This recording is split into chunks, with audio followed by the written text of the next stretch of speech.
Penyidik tindak pidana khusus Kejaksaan Tinggi Maluku kembali menetapkan satu orang sebagai tersangka baru dalam kasus dugaan korupsi pembangunan Pasar Langgur, Kabupaten Maluku Tenggara, Kamis 30 November 2023. Kali ini Richardus Tanlain selaku Direktur CV Surya Konsultan yang merupakan konsultan pengawas. Hari ini kami kembali menetapkan satu orang sebagai tersangka dalam kasus dugaan korupsi pembangunan Pasar Langgur. Tersangkanya yaitu berinisial RT ungkap kasih penyidikan Kejati Maluku, Y.O. Cheng Almahdale kepada wartawan Tanlain ditetapkan sebagai tersangka pasca diperiksa sebagai saksi sejak pukul 10.00 waktu Indonesia Timur. Tersangka diperiksa di kantor Kejati Maluku, Jalan Sultan Hairun. Tak hanya ditetapkan tersangka, Tanlain langsung digiring ke mobil tahanan untuk ditahan selama 20 hari di rutan kelas IIA Ambon.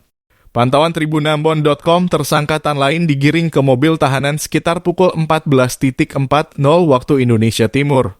Tersangka langsung mengenakan rompi tahanan berwarna merah muda.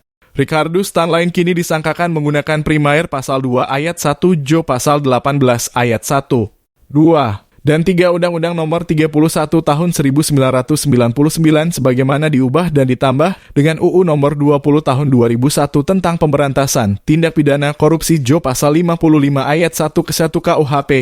Juga disangkakan dengan subsidiar pasal 3 Jo pasal 18 ayat 1, 2, dan 3 UU Nomor 31 Tahun 1999 sebagaimana diubah dan ditambah dengan UU Nomor 20 Tahun 2001 tentang pemberantasan tindak pidana korupsi Jo.